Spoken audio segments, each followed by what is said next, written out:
Before getting into today's episode, we'd like to thank Mac Performance PT for sponsoring the Walk On Pod. For more on their services and contact information, click the link in our Instagram bio where you will be led to their website. Mac Performance PT, helping Sacramento athletes live life without limits.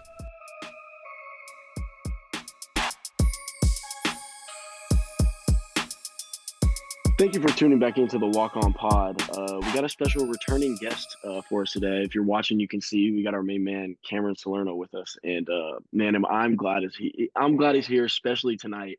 Yo, what up, You Cam? know, What up? uh, What up? Hey, uh, Cam. a fellow Kings fan, and we need him. We need him tonight. It was a rough one. At the time of this recording, Game 3 just ended. It was a really rough watch. I'm sure that's going to be the majority of this conversation. But Cam, I'm very appreciative of you being here with us today. Luke, I'm glad I'm here too, because Yeah. and Yeah. I'm not gonna lie, like Tommy knows this.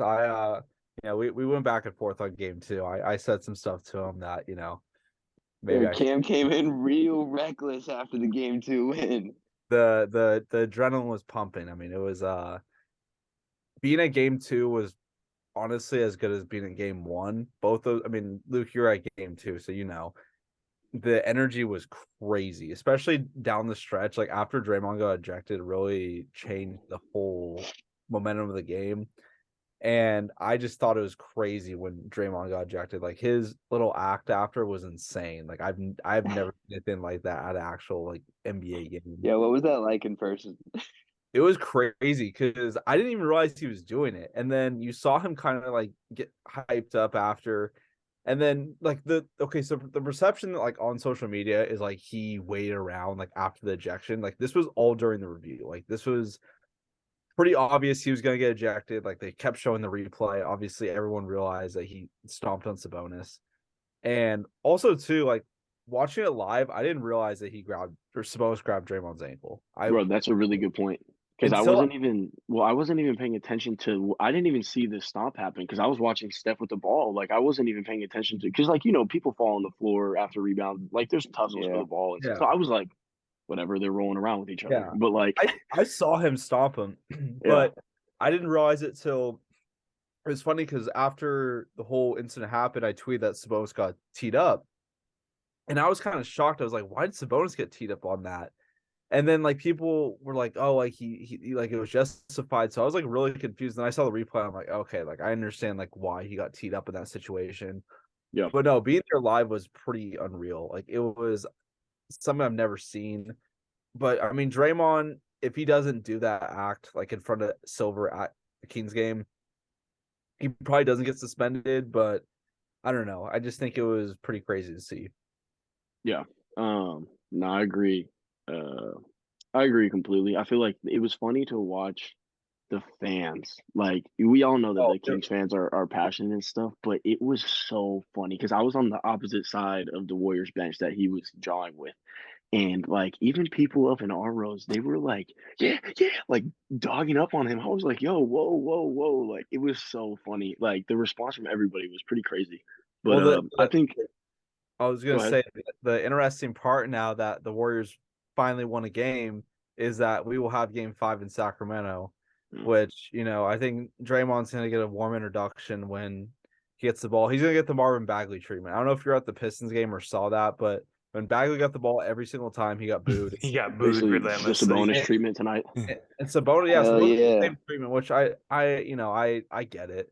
But Draymond's gonna get like some treatment. But what the thing that like I think was the most frustrating part of the whole game is something that even happened during the game. It's when they panned to Brian Anderson, and Anderson said that it's as electric in here as it was in Sacramento. And I'm like, I was texting a lot of my friends who were at the game who were covering it, and they said, I mean, it was a good environment, don't get me wrong, but it wasn't like Sacramento at all. Like the Sacramento environment was literally out of this world. Like there's no even comparison. And so the fact that they said it on the broadcast, I was like, damn, like that's pretty crazy of them to say that. No, but I will say the announcers were killing me tonight. I was trying to watch. I tried to turn the local broadcast on, but Stan Van. Stan Van got you. Which I get it. Like the Warriors were rolling. Like it's hard not to like if you're being like an impartial announcer and stuff. It's hard not to like be a fan of what they were doing. I get that. but like it was insane. Like I was in like obviously as a passionate Kings fan, I was so frustrated listening to them. I was like, bro, can we turn them off, please? It was rough. I always watch But the games on like 0 volume, so yeah, no, I gotta take a page out of your book because man, I was frustrated, bro. I was frustrated. I was bro, as more soon as they frustrated started, I like started doing that years ago when they started having Chris Webber call the games. And it was he was funny like though. calling guys by the wrong name. Yeah. Chris Well, Webber was bad. they were doing that tonight. They were like, and that's a Stan Van foul on Gundy's not that Fox. good. Oh wait, no, that's Monk. I was like, you're not even watching the game. Like, what do Yeah, you you're mean? sitting courtside. You're Okay, sitting I do have a very like I have a opinion that I need to get out. Yeah, go Like for it. I knew it. I knew it. it pisses me off when Kings fans are talking about the refs where like, I'm very anti blame the ref, like I always have been. And so like people were like, look at the foul discrepancy. I'm like, it's about even. Like it's the Warriors were just getting the line more. The Kings were settling from threes and they started like 0-10. And so like I don't know, like I just think I mean fans are fans and they're gonna do whatever they want. And like Warriors fans were complaining about the refs, which like I get, but also too, it's like the Kings outplayed them both games, just like the Warriors outplayed the Kings tonight. Like it's not 100%. like I don't know. Yeah. I just think the narrative And- about it, but it is also Twitter, so you have to The take Kings were better. Yeah. The Kings were better at home in the first 2 games. It's plain and Yeah. Well, simple. also too, Yeah. like it's always a tactic. Like, and all the like Steve Kerr took a page out of like Phil Jackson's book, right? Like he goes to the media and talks about like what Sabonis is Yeah. doing and all that stuff. And like you saw tonight, like Sabonis kind of got manhandled and didn't get the calls. Like he was getting hit hard, and and there then- was a couple Did you times see where what like Mike they just Brown didn't. said? They didn't give him like when he got raked across the arms or like when they stripped down. Like he got those calls the first 2 games. He didn't get those calls today. When I also think that like that. I mean, like we're just kind of talking about the game and everything, but like that set the tone because I feel like if Sabonis responded in like a very like aggressive way, like that would have set the tone for the Kings. Like, all right, we're not backing down. But I felt like he was soft. Like Passive. it was Yeah. very obvious like that Looney was controlling this game, and like hats off to Looney. He was very special tonight. But it was like What a great stat line. it was very impressive. But like if Sabonis, I felt like I was like, man, he's playing scared. Like he doesn't want like you knew that that's the environment you were gonna get. You knew you were gonna get booed every time you got the Yeah. ball. You knew that they were gonna like be aggressive with you. But they saw what's going on. Like if you responded in like a way more aggressive manner, you were the aggressor. You didn't allow them to hit you first. I felt like the Kings would have backed it a lot more. I felt like there was Yeah. no fight tonight. Like Fox was the only one really battling, and like I mean- Keegan Murray went into a shell, and then Stan Van Gundy just started wrecking him. Like Bro, when it I was was driving, ridiculous. I had it on volume when I was in the car, and like that was first quarter, and he's like, Brian he missed, Anderson was on his head. he Bro, missed that's his what I'm first 2 saying. shots. He's Just shut struggling. up. He's not ready for the moment. Brian Like, bro missed Anderson 2 was shots. literally in there going, Keegan Murray visibly shook. I was like, damn. Did you guys see what Mike Brown said at the end of the first quarter? No, No. Oh my god! I'll play it. Wow. I didn't, but Let's get it. yeah, no, this is a good one. Ain't gonna call the game in our favor, and I think the Pirates are like 8-2 or 8-1. So we knew that was gonna happen. We knew. Yeah, so he was calling out the refs, like, I don't It know. was It just- both. I don't know, and like also too, like MB called for suspension of Draymond after, which like pissed a lot of Warriors fans off. But like the switch up about Mike Brown this like past week with Warriors fans is absolutely insane. Like people Yeah. literally hate that man now. Like, dude, he was literally an instrumental part of a championship last season. So I don't hate Mike Brown. Yeah, Yeah. it's funny I just- because like we get polarized Twitter views, like you know what I mean, like oh Yeah. we talked conversations about it with earlier. real basketball fans, like and not to diss NBA Twitter, but we know how a lot of those people are. Like you know what I mean. Yeah. So it's like, yeah, I Bro, saw even one. I don't remember what Warriors account it was, but it was like, so are we all in agreement that we don't respect Mike Brown anymore? I was like, I mean, what do you don't want him to fight for his team? Like, what do you mean? Yeah. You know what I mean? I'm Yeah. like, bro, it was like me and Luke talked about earlier. It's like I think Twitter's hilarious, but like all the people like that were talking about the whole Draymond incident for the last 3 days is so annoying because like they were just detracting from like what the real story was. Is like, bro, look, Warriors just play better. Just play better. That's it. Like, just play better defense. Don't turn the ball over and like make better decisions. Like, it had nothing to do with Draymond and all that stuff, but like everybody wants to like make an opinion like, oh, the refs are this or the NBA is this or whatever, blah blah blah. It's like, dog, like he knew what he was getting in, like he knows who he is. Like you knew when that happened, like what was gonna happen after that.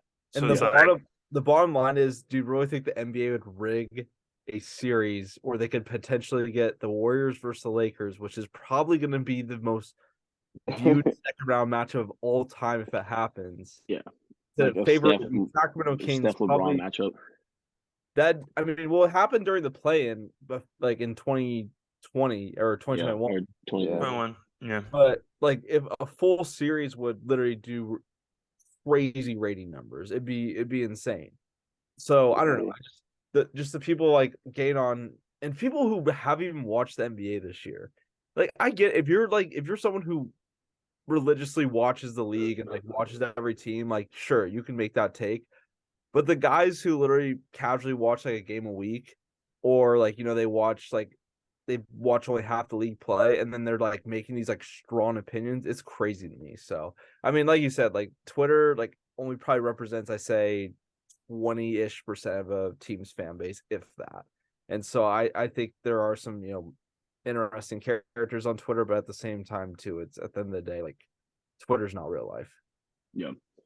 Going more specific into tonight's game, because like it's very fresh in my mind, obviously, but I think so. I liked what you said, how like there was people talking about the refs and stuff, and like, yeah, I was like, damn, like obviously the reffing is different, but that's far from the reason why we lost. The shooting display that the Kings are putting on, not even just tonight, in the whole series, is very, very, very poor. Now, and I don't know if me, Jared, and Tommy talked about this leading up to the series. I don't know if that's the haven't been in this environment before, or not ready for the moment, or whatever it is. And like basically, they responded in other ways. They didn't do those other ways tonight. Like they weren't first to the floor. They did not out rebound them. We lost the points in the paint battle. We lost the turnover battle. Lost transition. Like we did not win. Lose the turnover battle. The Warriors are going to lose. Like what do you? Yeah, like. And those were two, the rebounds and points in the paint were two things that we dominated in games 1 and 2. Like it was no contest. Like that was the reason why we were controlling the games, and like that was non-existent tonight. And yeah, it's scary without Draymond being there. That's when it happened. I don't understand. I think, but but I think it actually worked in the Warriors' favor. favor. Monk came back down to earth. Don't do that, because he's been nice all season, bro. Like he had good games, but like you're acting like he was some slouch. Like that's not what was going on. I never said he was a slouch, but that dude literally didn't miss a shot the first 2 games. They needed him to miss some shots, and he did that tonight. So I think tonight. Yeah, I think the other thing though is like, even though Draymond was out, like the spacing is so much different when Jordan Poole starts. Well, and that's what we were saying before we recorded. Like like it's just different. Like the matchups are different. The matchups are tougher. Like, and that's just like now you have 4 dudes you have to guard that can shoot, and that just kept the floor open. In the second quarter, the Warriors kept jacking up threes, but then like in that third quarter, when Kuminga came in and Moses Moody came in, they started like attacking closeouts and getting downhill, but the spacing was the same because you only had one non-shooter on the floor. Yeah, well, I was saying you just can't play. You can't play Draymond and Looney together. Like you got to stagger them. Yeah, and I think if tonight didn't prove that, I don't know what will. So like Draymond is not. He's just not good enough offensively. And if you have Looney out there, he's going to do what he does. But the paint is going to be so clogged up. You're going to have an extra roamer defender. Like you're living with Draymond Green shooting the basketball. Yeah, he might score, but you are living with that 10 times out of 10. Like he hit a couple in the first couple games. Yeah, and if he hits a couple, I think that's good for the Kings, because then he's going to keep shooting them. Exactly. Right. That's what I mean. Right. It's like fool's gold.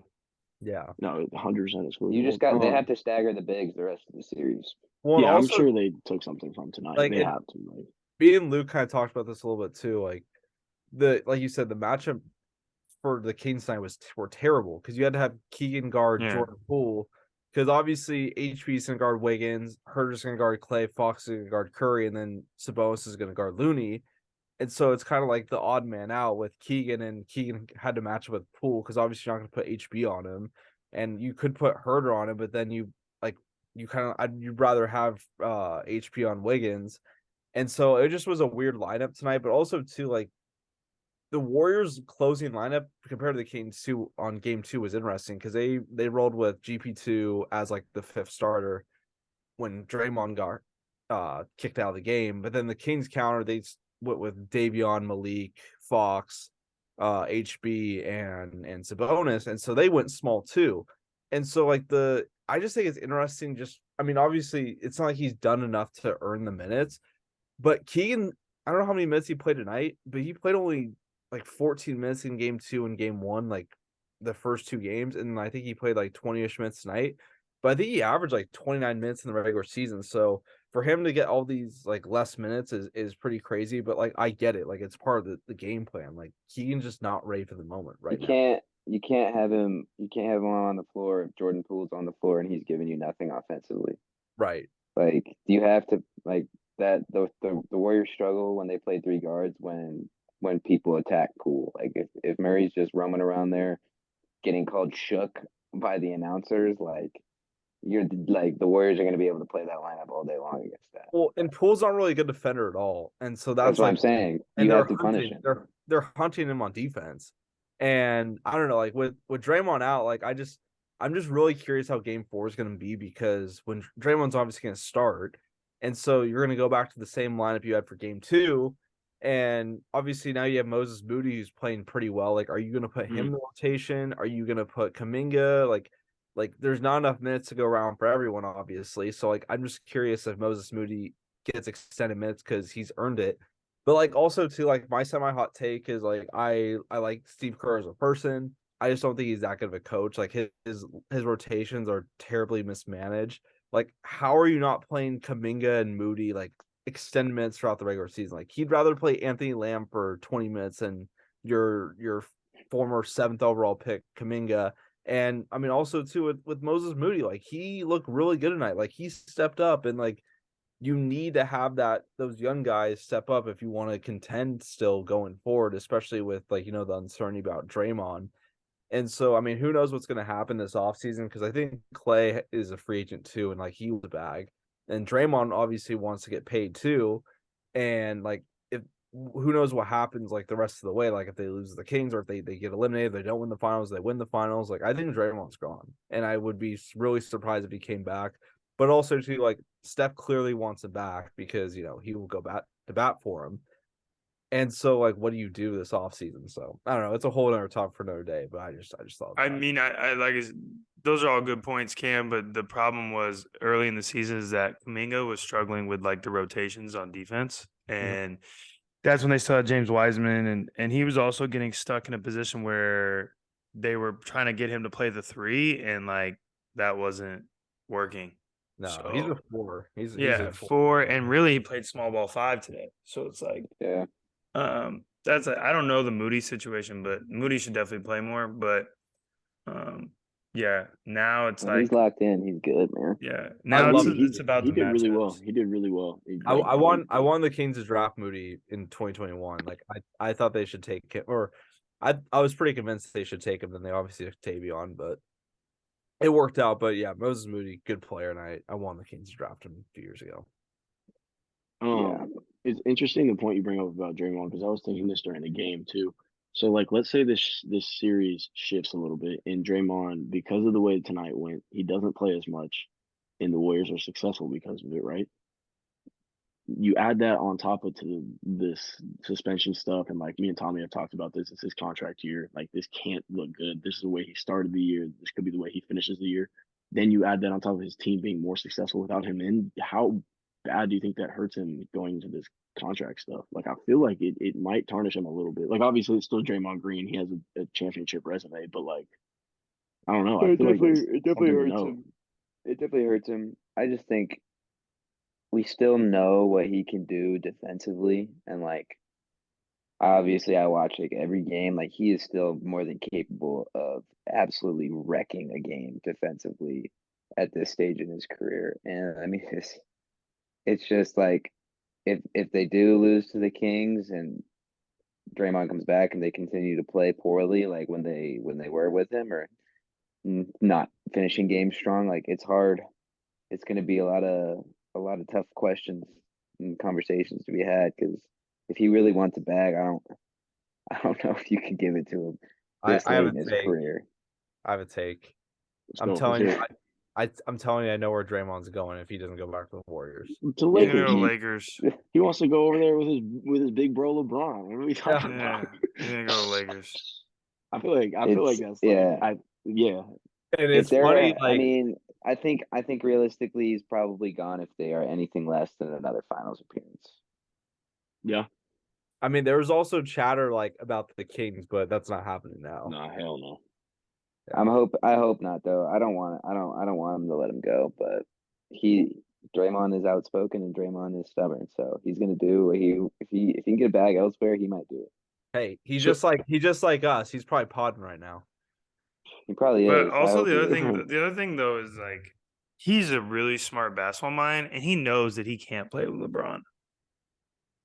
Yeah. Like him, AD, But I and don't think it's a LeBron, good like fit. It's a yeah, bad fit. like It's a bad fit. I don't think that'll work. But like I don't know why mean, you would leave Steph. I would never want to leave that. I mean, yeah, but if you feel like if you feel like you're just as valuable in a different way, like you're gonna like they already gave Clay and just like Clay already signed his extension, so he got like 170. So it's like he's not, bro. If they gave Jordan Poole 140, like he's not taking less than that, or he doesn't think he should take less than that. Yeah, definitely not. You know, so it's like I just I don't even know if they can pull it off with the new CBA and the money. Like I literally don't think it is possible. I just don't know how much longer they want to just deal with all this other stuff. Right. Very true. That's what I'm wondering too. Well, I mean, the start of the season, yeah, all that around it, and when he y'all remember when he dropped like a little mini documentary when he was like away from the team after punching Poole, and then this. I mean, it's just especially it's just a bad look. It's a bad look, man. I mean, he loves like to stir it up. Like I'm sure he's aware of what he does. He's hilarious. Yeah, I mean, take the emotion out of it. Like I'm sure he's understanding what he like. You gotta think he has people in his corner that are like coaching him in some way for like this PR stuff. But like he loves the theatrics, man. Like I'm sure this free agency is gonna be a LeBron type. Kevin Huerter. That's what I'm saying. We need Kayvon. Like we need that Kevin Huerter. He's playing like Kevin right now. They need him play bro. Bro, don't even, bro. I was so frustrated watching, bro. Everyone is missing so many shots, bro. So that's what I wanted to say. That's what I want to say. I hope people don't like. Yeah, the Warriors, whatever. They're better offensively without Draymond. Like it's a little fool's gold tonight. Like the Kings shot was horrible. Like it wasn't like the Warriors played good defense. I thought they guarded tonight better than they had, but. I think defense, you still need Draymond out there. Like you still have to have him out there, and the Kings aren't going to shoot that bad again. So I think it was a result of two things. I think one, the Kings overall, kind of what I was alluding to in the beginning. I feel like they almost came into this game with like not necessarily maybe not a feelings, but like foot off the gas. Foot off the gas, like this, like almost as this was where the we haven't been here before situation came in. Like you can't go into this game thinking that the Warriors are going to roll over. Like this is a championship caliber organization. Like they've been doing it for years. Like you can't think that they're going to just hand this one over. Obviously. That's a great point because like they definitely looked like they were like somewhat checked out in the first half. Which again, when they found out GP wasn't playing too, they probably thought it was a little sweet. Like exactly. Well, I don't want to say it was like that much like that drastic, but like you said, they were very lackadaisical. They were it was like it's like the roles reversed between game 1 and 2 or 2 and 3. Like game 1 was intense on both sides and like could have gone either way. Game 2, the Warriors fumbled, and game 3, the Kings fumbled. Yeah, I agree with that. I also think like too, like as cliche as it sounds, I think it's playing on the road too. Like they have the emotional edge of being not at home, like with the fans and stuff. So I think your role players are always going to play worse on the road. Yeah, like it's just like they're gonna like Monk is gonna shoot worse, Keegan's gonna shoot worse. Like those guys just aren't gonna play as well. Like Fox was really getting to it though. He was fighting. Like for Fox sure. has played like that. Fox Yeah, is so tough. No, he's tough. Yeah. And I'm so When happy did for him. Fox get a burner like this, bro? He doesn't You miss. watch Been Kings. like You don't that. watch the Kings, bro. Okay, Okay, does but Fox, he was which- hitting. has- He was, has bro. Fox He hit really- it, yeah. bro. He stomp step, toe tap back to like a 3. It's confidence. It's confidence. I feel know. like I'm this not. is- We're not hating on him, but it's like honest- No, I'm not honest saying you're question. hating on him. Honest question right now. Like this is like I'm being like dead serious. I know Like where this is going, and Tom knows where this is going as well. I think I I think do too. if- Yeah. you know exactly what I'm about to ask you guys. Who's a better player right now? Yeah. De'Aaron or Ja? Man. Like right now. Yeah. Oh, wait. I think you I mean, spelled De'Aaron I- incorrectly. I think you meant to spell it Shai. We're not talking about bro right now. He's not playing. Hey, anymore, no. so I'm not worried about him. Who Clearly, invited- he's not who better. But he's invited not this? playing. Dude, De'Aaron is good. playing. De'Aaron is playing better basketball right now. You can't argue it. Like, I don't think he's playing better. This is what he's been doing all year. But Yeah, it's just on a national scale. It's for people I who are just now. think you know what I think. Like, okay, Cam, to answer your question, and then I'll let them because my answer is simple. I think the wow factor that Ja brings gasses his game up. Yep. More. Yeah. Tommy and I actually Not to, talked about this. not to say he's not good. He is very, very, very good. His I pace is completely good. agree His with floater that. is good. But like, he makes the craziest, most athletic, freakishly plays you ever see. And so it's like, people are like, oh man, that Ja Morant is, this, and this. But like, it's not like he's putting up those Fox type numbers in the playoff games. Right. Yeah. That's Fox- leading to winning. So we'll see. I Fox mean, is Fox touch. is still young, but His touch is crazy. Like Yeah, not Once only he on gets his to that- once he floaters, gets to that- but on hey, his once he gets to that mid-range free throw, too. like oh, he shoots an 8-foot. He might have the best 8-foot floater. And, bro, and But like, can we talk about his mid-range too? The amount of front rim backboards he gets, like No, his he's got touch is great just touch. beautiful. well, I think Like it's he bro. just and he's much better. Like Ja might have a better floater. I don't know. Fox is right there with him. They're probably equal in that. Like, but once the farther you step out, the better De'Aaron gets. Like, and especially that mid range. Like Ja's mid range isn't a layup like that. Like De'Aaron's mid range, you really can't give that up because it is cash every single time. It don't matter. And like And these his were like biggest- Wiggins like contested mid range too, and he's still getting them Mhm. off at a high clip. Yeah. Well, I think Fox's biggest knock of the year was his 3-point shooting. He's definitely improved that like by a few percentage points. So that's been good to see. I don't know. Like but he doesn't even I- have to shoot threes. That's the dope part. Is like he Bro. doesn't No. have to shoot threes to He's like too be fast. really You go under. effective. He- He's way too fast. Like he just gets it. Insane. He just gets below the free throw line. He gets to 12 feet, and like Luke and Tom said, it's like a layup. Jared, Can I also say I want to pose the a other question thing? to Jared after this.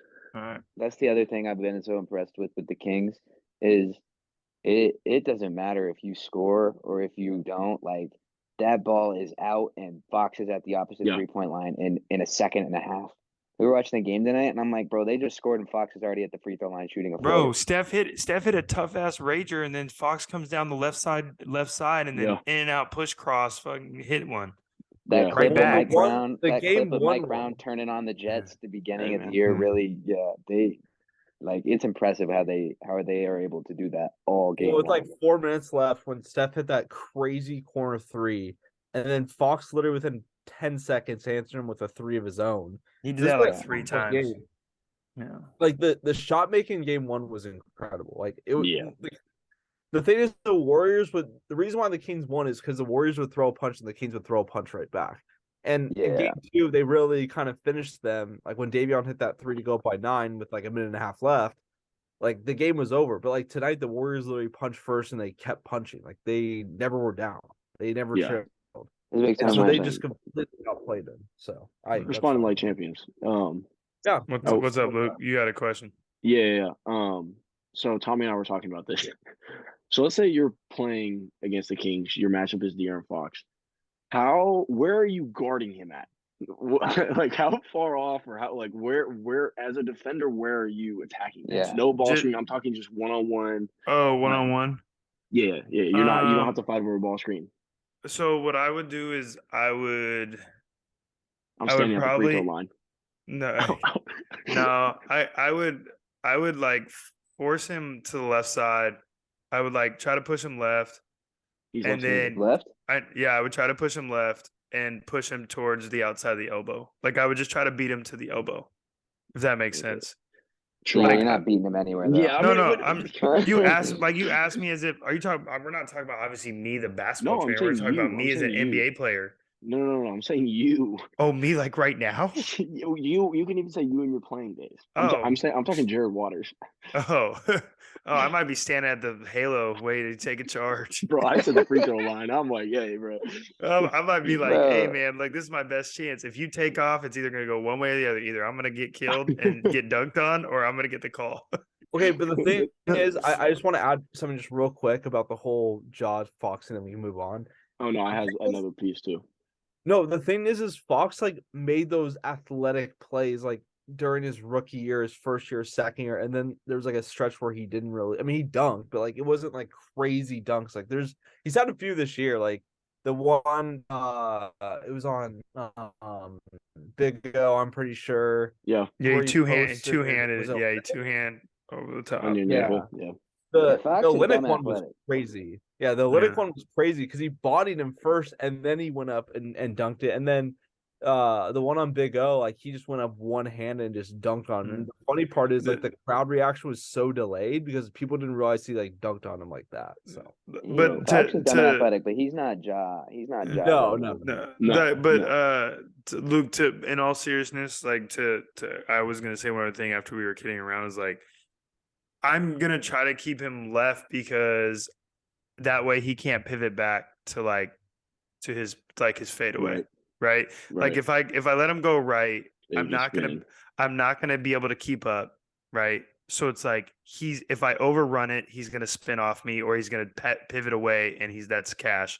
If I keep him left, at least I can like sit on the floater, and then if he sidesteps, I'll close the space. Yeah. But like No, I that, hear you. I'm not gonna. If he goes right, he's gonna pivot back or he's gonna spin. Well, and so that's the thing. So I think, and I've watched a lot more Fox than I have Ja, but I think that's a big difference. And you guys can tell me if I'm wrong. But I feel like yes, Ja is more athletic and more explosive, but I don't think the gap is as different as I think Fox knows how to control it a lot better. Like you've seen Ja coming down the lane just trying to punch people every single time, but I feel like Fox can get to that second level and then slow down. And now I'm going to make you pay in a different. Like I'm not just going to rise. Fox is cool with shooting mid ranges, where Ja's not really trying to do that. He's trying to He's dunk a on floater, everybody, which is cool. Floater or a he's trying to crazy boom athletic people. play. well, and Fox can hang at the rim too. Like when he goes up and like he'll shoot like a little just close shot. Like he's not trying to dunk every single time. Like there's like multiple occasions where he gets the slow down. He does the Luka. He's got a nice Euro. Yeah, I don't know if you've been seeing the crazy Euros he's been doing, where he Euros back. The one against the Wizards was crazy. Yeah. If you know which one I'm talking about, the one against the Wizards. I might need a microscope one day on that one. Yeah. Okay, I got you. You figure out a name. Figure out a name for it. I was just gonna say, what do we call that? The Fox step. That's what you can call it. The Fox step. The Fox trot. That's nice. I like that. Trot. Yeah, I like that a lot. That's hard. All right. So, any closing thoughts on Kings Warriors? We can talk about Game 4 predictions actually, and then I know we want to talk about a little bit what else happened tonight. I think this is like. I don't think people should overreact. I think this is pretty normal. Like, thank you. If we talk about it, like the Kings, it was awesome. They won the first two games. The Warriors could have easily stole the first game. They didn't, and they got their heads cracked second game. They just like if they win to like the next game, then it's a 3-game series. Yeah. And the Warriors are gonna have to win. Like the Kings don't have to win on the road. Kings can just win all 4 home games. So it's like it's up to the Warriors at this point. Like they have to win on the road. So it's their series to win or lose, really. That's kind of what. So like some of my Kings fans friends like were panicking after tonight, which I get it. Like it was awfully ugly tonight, but that's kind of what I was saying. I was like, we defended home court, and so we have the luxury of having an off night like this. Like, and it's not like soccer where it's aggregate. Like you lost the game, you lost. You turn the page, you go get on the gun. You know, you get some shots up, and then like you know what I mean. We attack Game 4. I think a coaching adjustment has to happen with Keegan. I do. He saw a couple fall in garbage time, but like. It'll be interesting to see what Steve does. If Steve keeps Jordan in the starting lineup, I mean, You have to. I think you start. I mean, we talked about it before. I feel like Davion or Malik has to start. I feel like Davion would be the better I would starter. start Davion so you're defensive minded, and Yeah. Malik can still give you pop off the bench, and Yeah. you could bring Keegan in off the bench. You So bench Exactly. Does Steve bench Loon? Like I just don't. No. no, Really? I'm He's benching. good. I'm not bringing Draymond. I'm bringing Draymond Yeah. off the bench. There's no way they bench Draymond. There's no way. I'm just telling you what I would do. I agree. I have a hot take because I'm Let's go. here it is. I like it. Whoever wins game 4 wins series. I'll say that.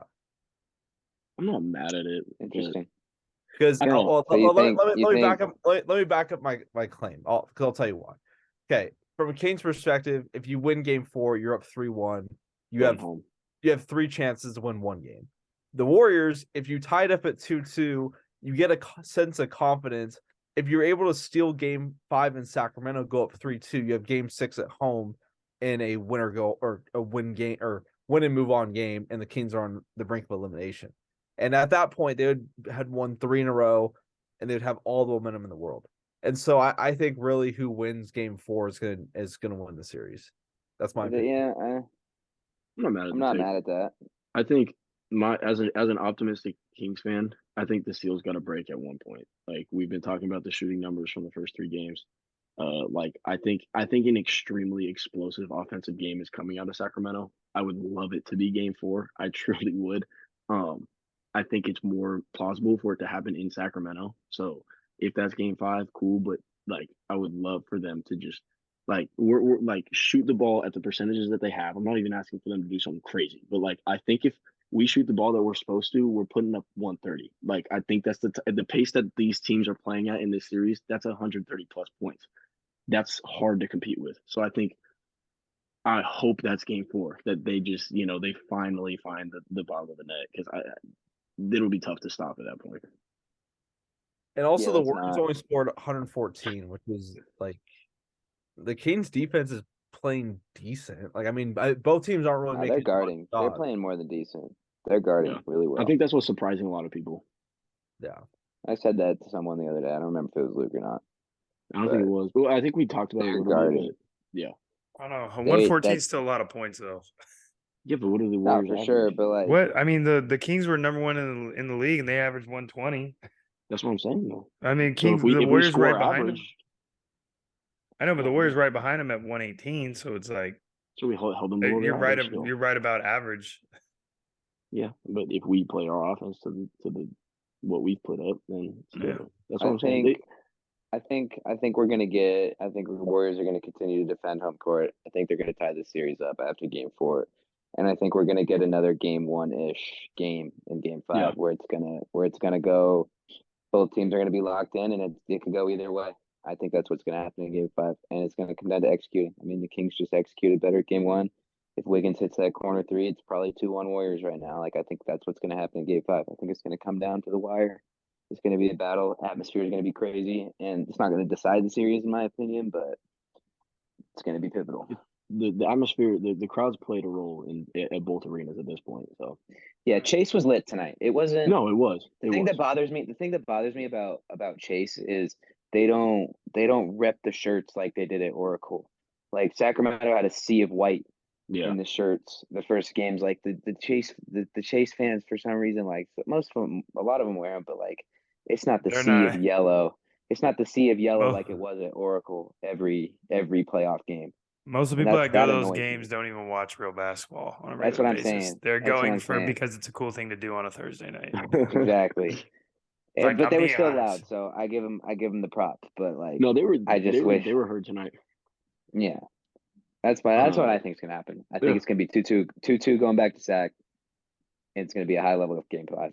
I bet the NBA wants it to be 2-2. Like this is now like we predicted this. It's very clearly this is a series that everyone wants to be watching. Like, yeah, because the other ones are bad.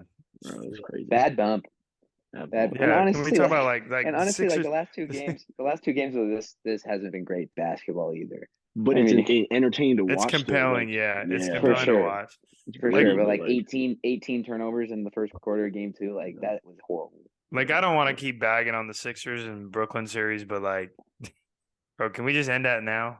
Because Bro, like that was I mean, that it's was over at this comedy, point. bro. This guy, this night, Nick Claxton stepped over Dwell, and then James Harden punched Royce O'Neal in the nuts. Yeah, It no, there was a got- lot it going got- on, man. There was Yeah. a lot going on. Are we ready? Are we ready? We moving on? Let's wrap it up. The Kings up. Yeah. Yeah. I agree. That was it. All right, I was man. moving on. Yeah. I thought that was a good segue into the Yeah, other series. come on, Tom. So, All right. Jared didn't give a prediction. That's why I wanted to hear if you had one or not. his was more of an analysis, Yeah. I guess. Yeah. That's fine. We don't He need to likes hear to be it. the Okay. resident analyst Yeah. in here. You know what I mean? So, Yeah, you know Yeah, me. for sure. No, I agree. I think I watched, obviously gearing up for this game. I was watching the fourth, and I think Maxey, like, it was exciting the way he closed the game and stuff. But it's just like, I don't know, it doesn't have the same. And yeah, I'm obviously a Kings fan and everything, but it doesn't have the same bite to it. Like, I'm just not drawn in. Like, it's just like cool. And like it looking at like what happened yesterday. Was it? Yeah, yesterday. Like everybody's freaking out. Giannis not playing, and then the Bucks just Oh my goodness. rained on them. Yeah. Like rained, like literally, That like was Joe tied Ingles the in the record. game. 21 threes for 3 quarters. It's fucking crazy. Oh, sorry. Like, You're good. like, hey, it was like No, it's everybody eats out there. This guy Joe Ingles hit 5, Joe Pat Ingles was Connaughton in hit his bag. 6, Grayson Allen hit a couple. Like, Bro, Bobby Lopez. Portis was hitting. Bobby. Yeah, man. Like, Shout out to bro, the first like, episode. oh, it's just like, oh my gosh. It's just like I just like laughing because it's like, oh, this might be interesting. Oh wait, never mind. No. Well, I mean, there was people reacting to the. I don't remember who made the take, but they were saying the loss of Tyler Hero was worse to the Heat than the loss of Giannis was to the Bucks, and I was like, I completely agree. Like, it sounds crazy just the way it's worded. Like, They need him more than the they Bucks need him way more than the Bucks need Giannis. Like, to win so, the Yeah, series. the Bucks are number 1 seed in the East. Like they got dudes. yeah. It's And I think that Duncan one, Robinson just isn't giving what Tyler Hero is giving. Yeah, I mean, unfortunately, it's not the same anymore. It's not bubble gum. Celtics Sixers is gonna feed families, though. I'll say that. That could be a spicy one for sure. There's gonna be some really good matchups second round. I mean, whoever wins this series is probably gonna play the Lakers, Grizzlies. Suns are probably gonna play the Nuggets. And then in the East, Bucks would play. oh yeah, Kawhi didn't play tonight, huh? That's why they lost. Yeah. But that's why Norman Powell was bonkers. The thing, I don't know if it's just me, but the East just doesn't move my needle as much as the West does, and I don't know why. We talked about that before, yeah. We did, yeah. I don't get it. It's so. But I also weird. do think whoever comes out the East is going to be the favorite. Yeah. Which yeah, sucks, but it's just like these Western Conference matchups are just so much better, so much more fun. Well, even Besides the Denver series, that Denver series funny. is boring. Well, no, it's funny because the game last night, I texted Jared when Denver looked like they were about to boat race them, and then out of nowhere, here come the Timberwolves. Anthony Edwards just went crazy. Anthony Okay, Edwards, but I will say this: I think that Rudy Gobert is just so annoying. the top of the God. East, the top of the East is better than the top of the West, but the bottom of the West is better than the bottom of the East. I think that's easily. Yeah, that's why the That's matchups a are good better. take. Bro, I saw a stat today since we've been talking about it. So I don't know how they stat this, but so last night, so Jamal had 40, right? Or 41 or whatever he had. Right. He had 20 points against Gobert's drop coverage in the pick and roll. He had half his But you points can't play him. But like that's what I'm like, bro. Like after he hits like 3 jumpers, like why are you still in drop? Like you let this man go for 20 just off one coverage. Drop coverage makes me so angry. Yeah. Unless people play it on Steph Curry, and I get really happy. But yeah, but like I get where you're coming from. Yeah, I don't know. The East, like, the Cavs Knicks series should be good, but I mean the Knicks were down 20 at halftime the other day. Yeah, I think. And then Julius Randle gets hurt in garbage time. What are you doing out there? Tom Thibodeau is just notoriously bad for playing players in blowouts. Why is he still in the game doing that?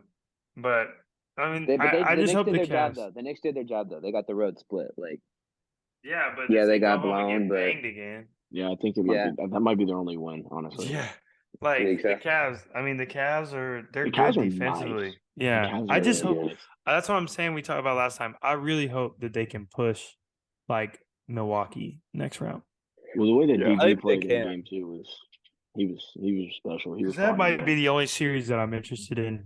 Like even the Boston Milwaukee series, like we've seen it so many times. It's like Yeah.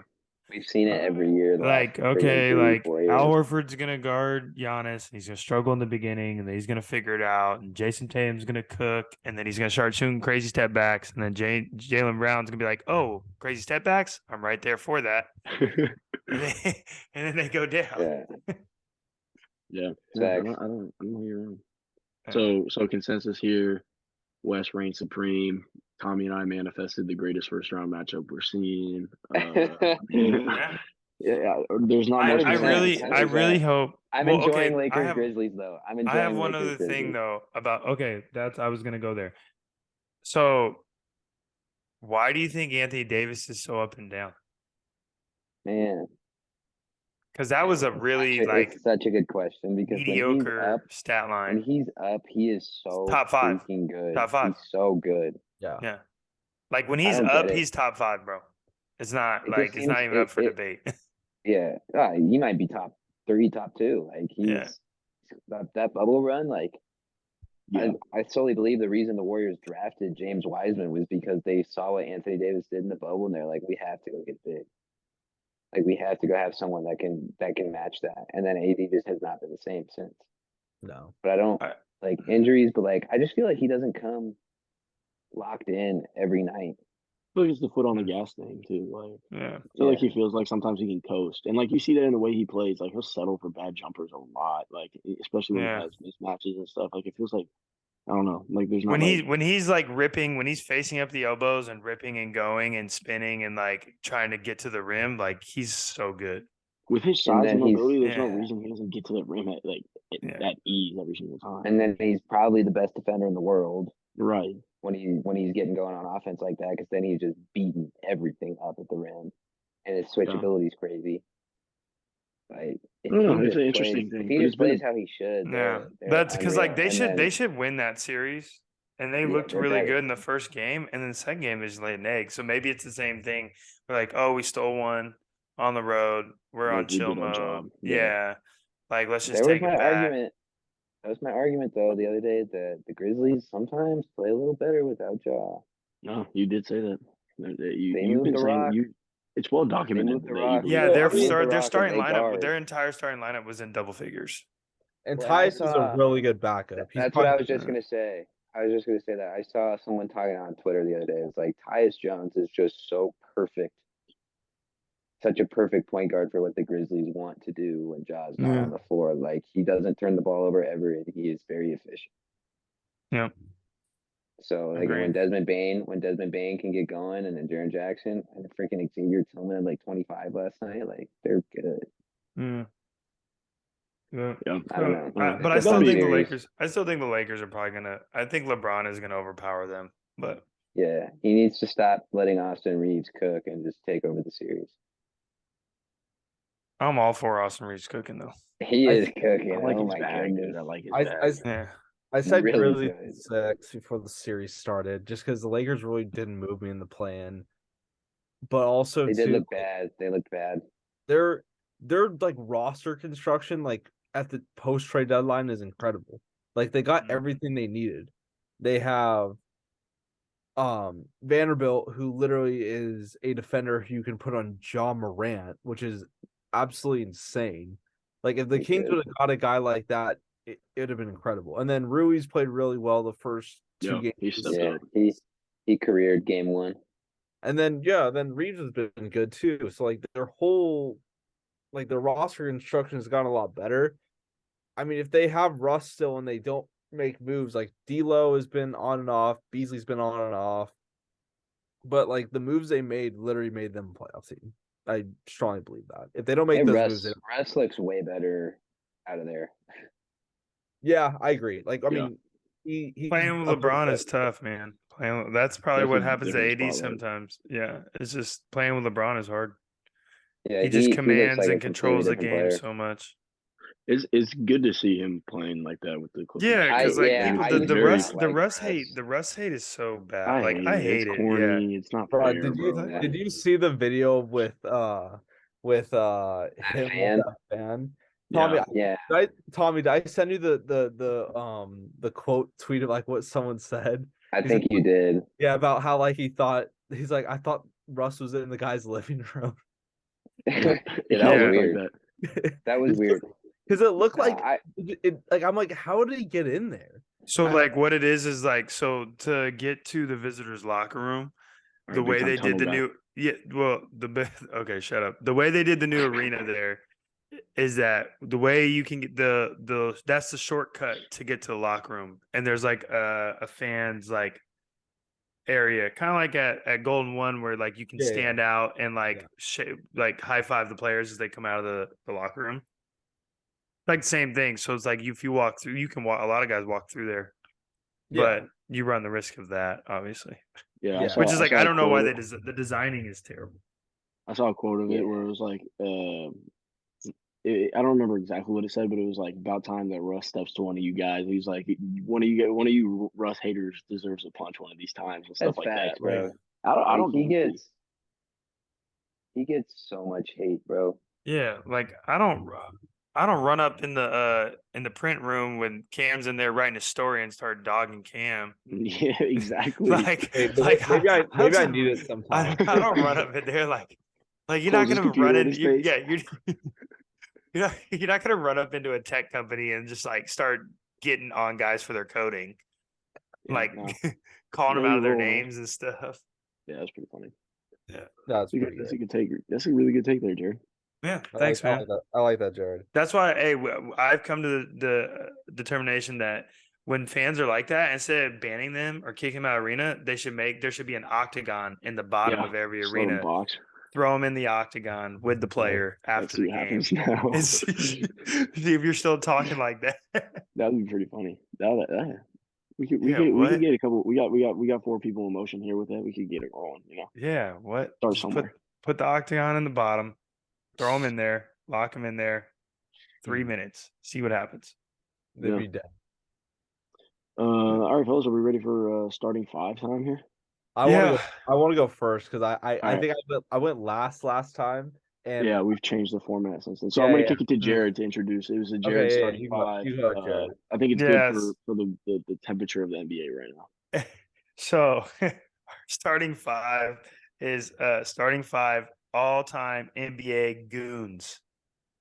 And our definition of a goon is someone who causes friction, picks fights, gets teed up, talks trash, and typically, not always, but typically someone that isn't out there to purely play basketball or is very good at playing basketball. Not always. Some guys can do both, but you got to have those guys that can just, be enforcers and, protect the stars. And so, yeah, we want to give those guys their shine while we're in this, like Luke said, the temperature of the league right now. All right, Cameron. So, Cam, go ahead, man. We always kick it to the guests now. I feel like mine is really good. Oh, okay. Okay. So He's confident. at the point, I got Grayson Allen. Wow. At the 2, I got everyone's favorite shooting guard in America, Dylan Brooks. Oh, jeez. At the 3, I got Ron Artest. Yeah. At the 4, I got Sacramento's favorite NBA player, Draymond Green. Mm. And then at the 5, I got Dennis Rodman. Okay. So quick rundown for the kid there. I like it. Any problems? You two with this? No. List? Good list, man. Good list. I got washed in the snacks one, which we all kind of anticipated. Jared, good dub. So I don't know if you want to go or if you want to go last, as per usual. But I'll wait. I'll let you guys go because I gotta make some audibles here. all right, Those were good. Those were good. Those are are good picks, Cam. Thank you. Yeah, I came up with it literally 20 minutes ago, and I was trying to figure You out. don't gotta leak that. Yeah. You don't got now. Tom, you cool if I roll here? Go ahead, man. All right, so I tried to not take the household names that would be taken in this draft here. So at the 1, there's an iconic dance that people do in history when you hit a big shot down the stretch. You know, you kind of hang your arms down by where, you know, your male parts might be, and you do a little swivel. Sam Cassell at the 1. He was one of the originators of that dance right there. So I got Sam Cassell at the 1. At the 2, you know, we talk about people, you know, who can bring both, be the goon as well as the player, and I think this person embodies that. One of the greatest trash talkers of all time. Give me Reggie Miller at the 2. I think a notorious trash talker, very well documented. At the 3, I had to do Ron Artest as well. Not Meta World Peace. We got Ron Artest at the 3. I think that's an easy one. At the 4, I think this is another easy one. I'm surprised that Cam didn't take it. He went more with the modern round, going with Ball Don't Lie, Rasheed Wallace. Ooh. Again, like I think you got to. And then at the 5, this I one definitely might be should a have little. gone. My bad. At the 5, I think this one might be a little questionable, but a very polarizing Kings player. People either loved him or people either hated him. I got DeMarcus Cousins at the 5. It's getting ridiculous. DeMarcus Cousins, he led the league in technicals multiple times while he was in Sacramento. So I got DMC at the 5. I think a D cut. That's a good list, Luke. Good list. Hey, thank you, man. Thank you. James, you ready? If Jared wants to go, Jared can go. Just so he doesn't get anybody else taken. No, you can go if you have yours. That's all good, man. All right. Someone step up. At the point guard. This guy, you know, real fiery, never backs down from a fight. Doesn't matter how much bigger they are than him. Played on some pretty good teams, but give me Steve Blake point. Wow, that's a great pick. Wow, Steve Blake at the point. Now, number 2, this would probably be at the shooting guard. This would probably be my dirtiest player of all time. He is actually one of the worst. And you can ask anybody that played when he played, they probably would agree. He would kick people. So give me Bruce Bowen. I was gonna say Draymond already got taken. So. Oh no, Bruce Bowen. Yeah. Now this one is very interesting. Okay, this is the heart and soul of my team. This is my best player. This is the one that's gonna lead me to the title. 3-time MVP. Give me Larry Bird. Yeah, small forward. I like because the trash talk and punched Julius Erving, Dr. J, got in a fight with Kareem Abdul-Jabbar, and threw another famous player on the ground. Yeah. So, yeah. If he can back it up, he can back it up. Got a good resume there. Yeah. Okay. So, at my power forward, this guy is also very much hated for many different reasons by many different teams, but was infamous in his time. Give me Bill Laimbeer, power forward. Bill Laimbeer at the power forward. Now, even though I tried to make a fair amount of audibles here, I cannot audible off this guy. This guy he's just tip top. It's top of the food chain. Give me Rasheed Wallace. Yep. Give me Rasheed Wallace. Ball don't lie, man. Respect. Yeah. Ball don't lie.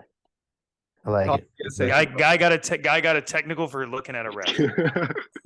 Like if you don't have if you're not a thug, I don't know what else is a thug. Like look at me the wrong way, I'm teeing you. I'm just waiting for Tommy to have Sabonis as 5. Yeah. Yeah. All right, Tom, here we go.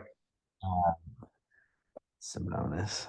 At the 1, I've got one of my goats, and this should come as no surprise to Luke. I've got Patrick Beverly holding it down at the 1. That's one of your goats. Because I wanted. I'm confused. He is the funniest dude in the NBA. I do not care. He's awesome. When he pulled the camera out of the crowd this year. that was good. That was good. Playing celebration like he won a championship. He had the beer at the post game press conference. He was throwing the jersey. Like that guy is the funniest dude. And then when all the stuff when he went on TV, he is just amazing. It doesn't get much better than Pat Bev. At the two, we're kind of a bigger lineup here. This guy's probably more of a 3, but we can play him at the 2. I've got Warriors legend Matt Barnes. Yeah, Shout out good to one. Matt Barnes. He's also Sacramento got a native. podcast. Sacramento King legend as well. Played for both the NorCal squads. Won a chip He's with the from Warriors. Sac as well. Yeah, Yeah, he is Del from Campo. Yep. El Campo High School. I've got Matt Barnes. That guy's hilarious. We all know about Matt. At the three, I've actually got Latrell Sprewell. Wow, wonderful Good pick. take. I've got Good Latrell take. Sprewell at That's the a really good play. Headbutt his coach. That's a really good take. Arrested for trying to kill his coach back in the day. So if that's not a goon, I don't know what is. At the 4, I have to pick Draymond. Like there's no need to even At least you can be honest with yourself. yeah, Draymond's an idiot. I love that guy, but he crosses the line way too many times. Yeah, it's the pumping up the crowd that really gets me going too. It's like, why are you doing that? Like Pour salt in the wound. when they're getting 40 piece last year, game 5 at Memphis, and he's singing "Whoop That Trick" with the Memphis crowd while they're down 40, waving the towel. I'm like, this guy just doesn't care. And then he'll go on podcast right after, which makes it even funnier. And at the 5, this guy was on my list actually pretty recently. Made it my list on the Charles list. I'm going Charles Oakley again. Charles Oakley, Big Oak, Uncle Oak, still getting in fights years after being in the NBA at Madison Square Garden. I like it. Great pick. Tom, Turn 23? back around my walk-on pick. He's a quieter guy, but he's gotten in his fair share of altercations and technicals and fights. One of them, not super recently, but kinda. I got Rajon Rondo. That's a good one. Okay. That's a really good one, actually. He's an agitator. Yeah. Punch, And he really doesn't back down.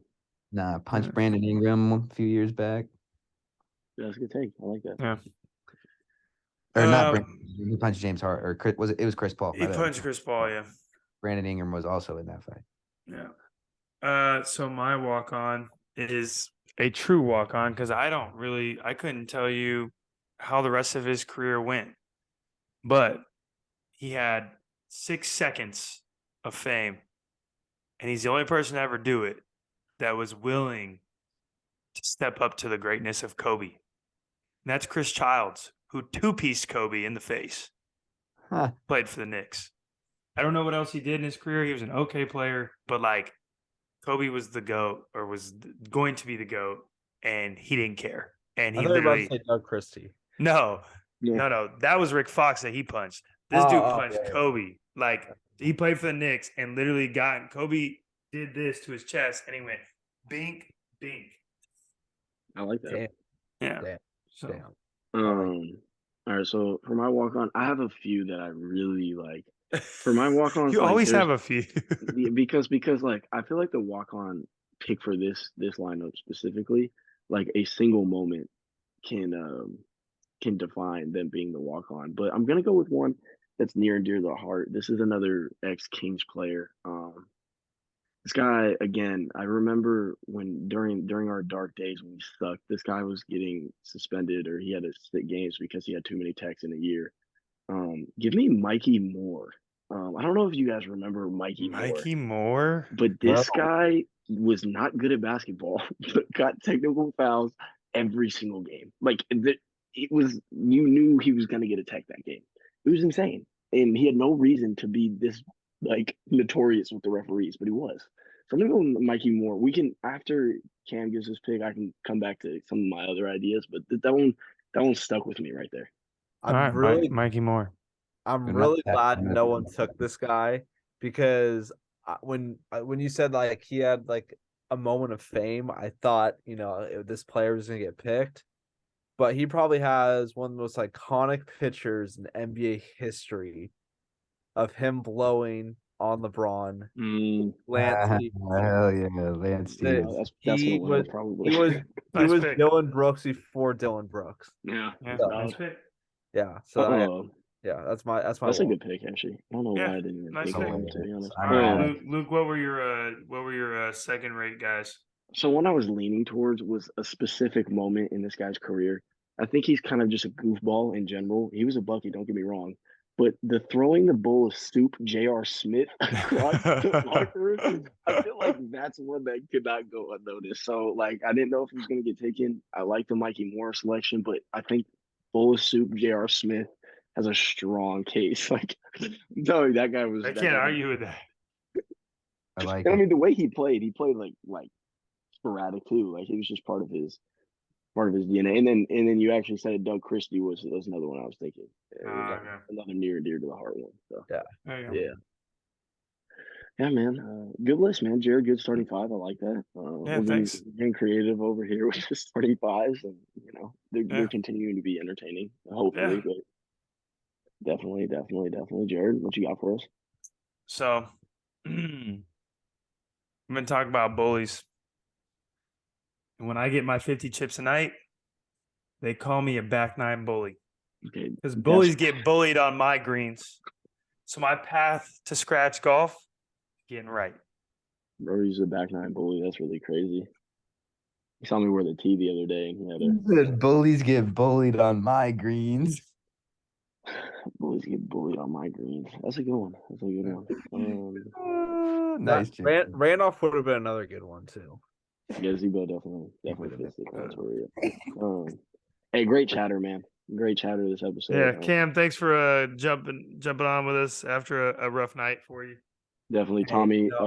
Hats off to you for the idea to record after this game. I know, like Jared just said, it probably wasn't the best for either of us. But I think it was a good idea. Everything was fresh. I think it went well. The funny part is, I don't know if Tommy told you guys, but I was literally at work today, and I was like, I need to text Tommy, make sure we're still potting. And I literally texted Tommy, like I was about to hit send, and I saw he texted me at the same exact time, like the next day. Like I hadn't talked to him since last night, and so just the coincidence was crazy, and I thought it was pretty funny. Really, right in the group chat, I said, "All right, I'll send that all over to Salerno." Yeah, sent to Cameron. And texted him, and he goes, I was literally texting him like, there we go. We're texting. Great minds speak think alike. It was written. I will be going to Clippers Suns in LA on Saturday. I'm very excited for that match. There you go. I've been to 43 NBA games this year, and this is my first game as a fan, so it'll be fun. There you go. This is fandom. Yeah. Let's go. Gotta love it. Yeah. That'll be a good game to see. Yes, sir. Hopefully Kawhi plays. You'll be back at Golden 1 for Game 5, I assume. What's that? Said you'll be back at Golden 1 for Game 5, I assume. I will be back at Golden 1 for Game 5, I assume. And it's funny. I hope I hope this series doesn't go 7 because I'm supposed to be in LA during Game 7, so I would have to fly home early to go to it. So I'm hoping that this series ends in 6 games or less. Yeah, 2 more games probably. Yeah, Steph will do his best. To get it done before that for you. Yeah. On that note, I'm still staying 10 toes, man. Warriors in 6. Oh, these boys are coming with a vengeance. So don't know if your Luka prediction was already wrong though. Just want to put that good night for a Dubs fan tonight. Yeah. Your favorite walk-on. Is this These are your favorite walk-ons, and we're walking out.